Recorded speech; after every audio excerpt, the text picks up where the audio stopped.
Hello YouTube, it's William here with Gopher Trains, and in today's video we're going to be taking a look at the 210-4 Bachmann Texas Chugger. This is a really unique model with some very interesting features, and I'm really happy to finally be diving into greater detail about this engine.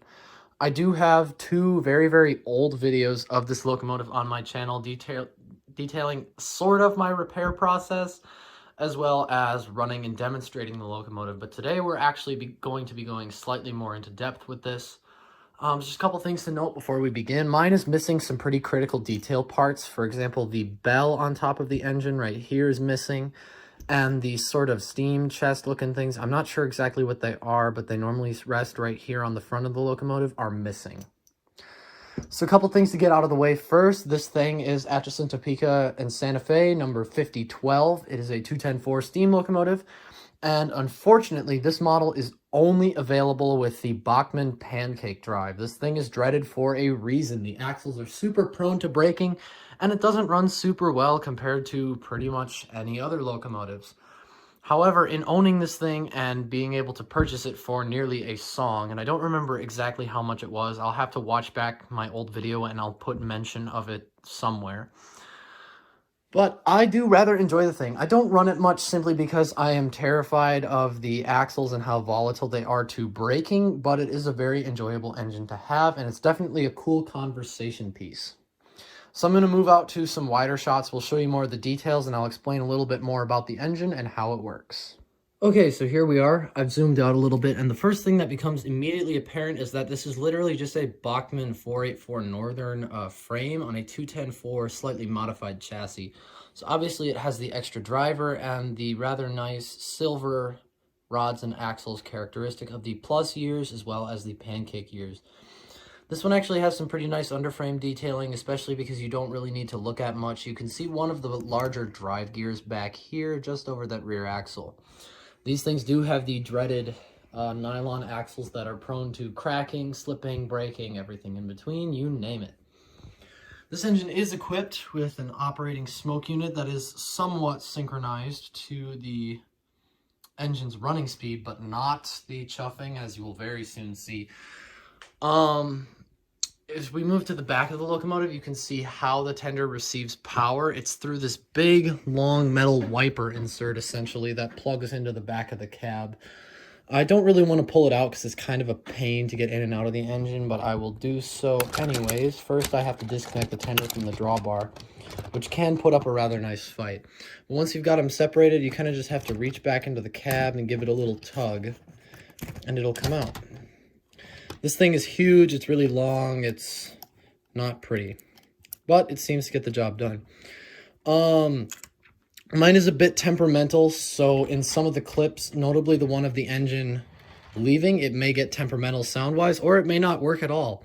It really depends. This thing definitely needs more work on it electronics-wise, and I'm pretty sure the capacitor board inside the tender is going out. So we have a centipede tender back here that is very clearly ripped from their Niagara model of similar vintage. Has the same pretty much everything. It's the same detailing. The only thing that differs is the paint scheme. Looking at the back, it's pretty clear that this thing is essentially the same. So anyways, I'm going to go ahead and explain a couple more things really quick. So the sound system is obviously coupled to the tender. It's powered through this wiper. And there's literally no control for how fast the chuffing happens. It's all done with solid state boards and such.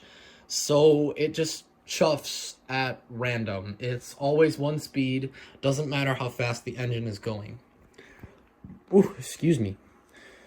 The other thing to note is that the wiper insert is very long and it actually kind of clicks in at the end of its travel, which can be a problem for some of these locomotives. If you're having troubles with your sound system, you really do need to open the tender up, and you're probably going to want to check all of the capacitors on the board and resistors and make sure that they're functioning correctly.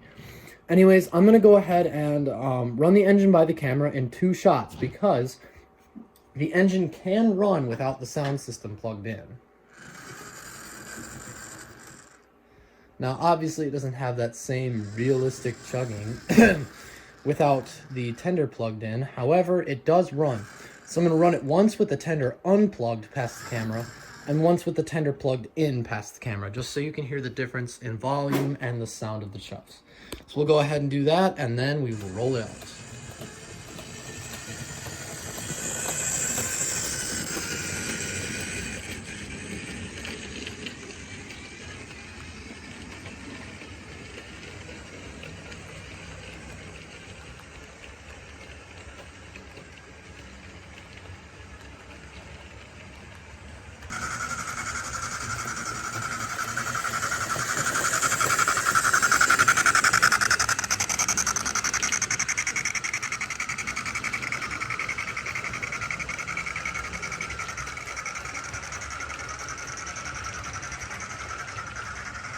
Alrighty, so we've taken all of our closer looks at the things. You've had your comparison shots between tender unplugged and tender plugged in. And so now we're going to go ahead and roll it out. But first, I would like to give my final thoughts on the locomotive, as well as add a couple final things.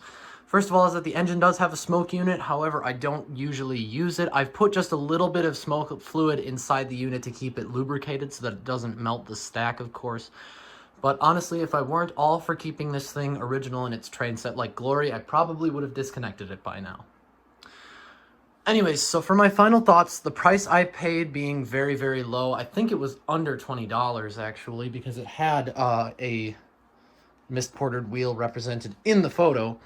I think it's a really fun little locomotive. If you're serious about running one of these, I would try and find one of the later runs of these models, because Bachmann did make some really, really nice versions of this engine with the updated drives. So from everything after the Spectrum era, I believe they are out there. They're just extremely difficult to find.